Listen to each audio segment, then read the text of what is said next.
किन्नर चुड़ैल। गोरखपुर नाम का एक गांव हुआ करता था। उस गांव में ज्यादा लोग नहीं रहते थे। उस गांव में एक गर्भवती विधवा औरत रहती थी। उस औरत का नाम कमला था। कमला अपने घर में अकेली रहती थी। उसके पति की सारी जायदाद उसके नाम हो गई थी, पर सभी गांव वाले उस औरत को मनहूस औरत समझा करते थे और सभी उससे नफरत किया करते थे। एक बार कमला राशन की दुकान पर खाने का सामान खरीदने जाती है। भैया जी, जरा 1 किलो दाल चावल देना। अरे हाय हाय हाय हाय हाय हाय। अरे मनहूस औरत, मेरी दुकान में अपशुगन करवाने आ गई क्या है? चल जा यहाँ से, मैं कुछ नहीं देने वाला हूँ तुझे। भाग भाग यहाँ से, चल जा, निकल।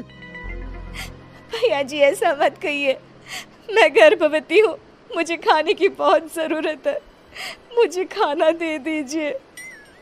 दुकानदार कमला को वहाँ से धक्के मारकर भगा देता है। तभी कमला रोते रोते उस गांव के किन्नरों के इलाके में आ जाती है। गांव वाले किन्नरों को उसी इलाके में रखा करते थे, क्योंकि वो लोग किन्नरों को पसंद नहीं करते थे और उनके इलाके में रहने से मना करते थे। तो किन्नरों ने उसी गांव में अपना एक इलाका बना लिया था। जब किन्नर लोग देखते हैं कि एक गर्भवती महिला रोते रोते उनके इलाके में आ गई है, तो सारे किन्नर कमला के पास जाकर उसका हाल पूछने लगते हैं। क्या हुआ बहन, तुम्हारी गर्भवती अवस्था में इतनी बुरी हालत कैसे? तुम रो क्यों रही हो? तुम डरो मत, हम तुम्हें कोई नुकसान नहीं पहुंचाएंगे। तुम शांत होकर सब बताओ कि हुआ क्या है।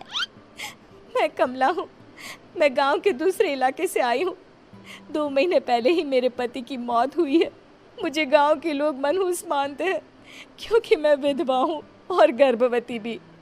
वहाँ के लोग मुझे खाने के लिए कुछ बेचने के लिए भी तैयार नहीं, जिससे मेरा गुजारा नहीं हो रहा था। कोई बात नहीं कमला, हम तुम्हारा ख्याल रखेंगे। किन्नर लोग कमला को एक खाली घर में रहने के लिए जगह दे देते हैं और उसकी देखभाल भी करते हैं। कुछ ही महीने बाद कमला अपने बच्चे को जन्म देती है, पर अफसोस, कमला बच्चे को जन्म देते ही अपनी जान गंवा देती है। जब सब किन्नर बच्चे को देखते हैं तो बहुत खुश हो जाते हैं, क्योंकि वो बच्चा भी किन्नर ही था। कमला ने एक किन्नर बच्चे को जन्म दिया था। अब इस बच्चे की देखभाल कौन करेगा? हम तो इस बच्चे को गांव के दूसरे इलाके में भी नहीं भेज सकते। और तो क्या हुआ, इस बच्चे की माँ नहीं रही तो हम इसे पालेंगे। अब ये हमारे इलाके में रहेगा, हमारे साथ रहेगा। फिर वो किन्नर उस किन्नर बच्चे को गोद ले लेते हैं, उसका नामकरण कराते हैं।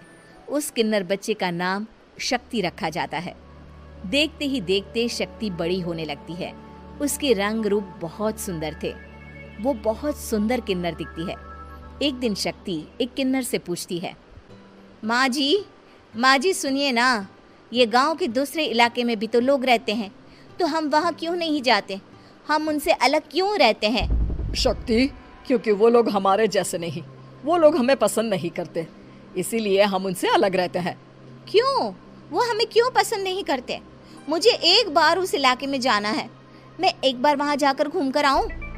शक्ति, खबरदार, जो तू उस इलाके में कभी भी गई तो अपनी जान नहीं गंवाना चाहती तो उस इलाके में कभी कदम भी नहीं रखेगी, समझी?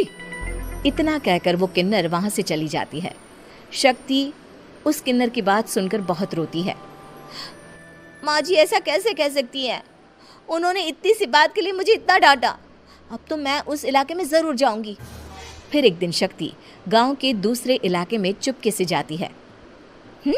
ये लोग तो हमारे जैसे ही इंसान हैं, तो ये हमसे नफरत क्यों करते हैं?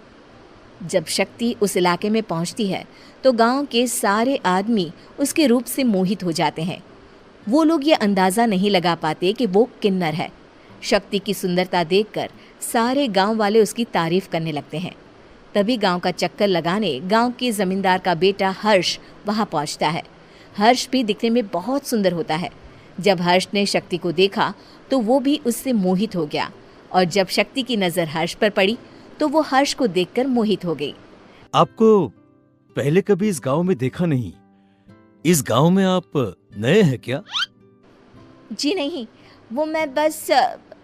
तभी शक्ति बोलते बोलते रुक जाती है और मन में सोचने लगती है, अगर मैंने इनको बता दिया कि मैं दूसरे इलाके से आई हूँ तो वो समझ जाएंगे कि मैं किन्नर हूँ, इसलिए मुझे इनसे झूठ ही बोलना पड़ेगा। शक्ति हर्ष को कहती है, जी हाँ, मैं इस गांव में नई आई हूँ, यहाँ अकेली रहती हूँ। वैसे आप कौन है?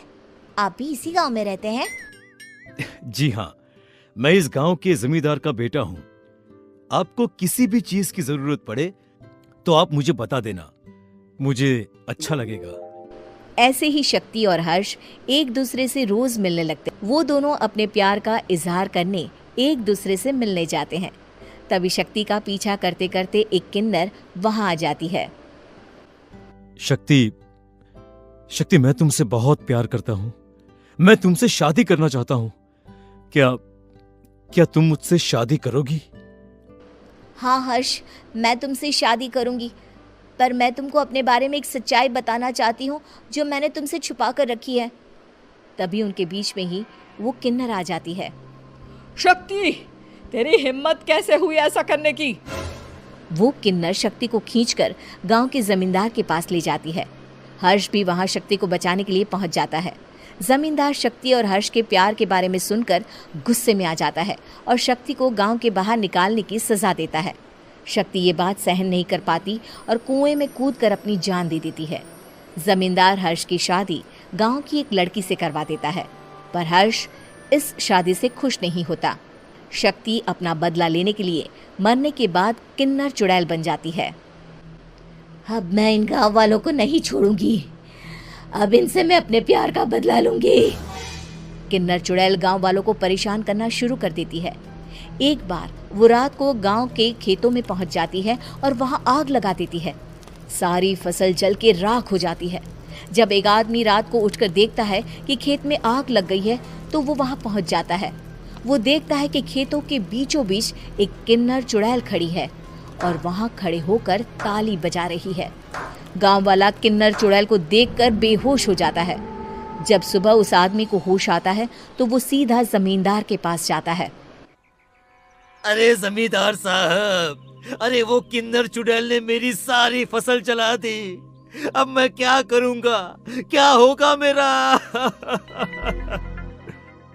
जमींदार चुड़ैल किन्नर का नाम सुनते ही सब कुछ समझ जाता है। अब वो बहुत डर जाता है। उसी रात को जब जमींदार डर के मारे अपने कमरे में सो नहीं पाता, तभी वहां अचानक से किन्नर चुड़ैल आ जाती है।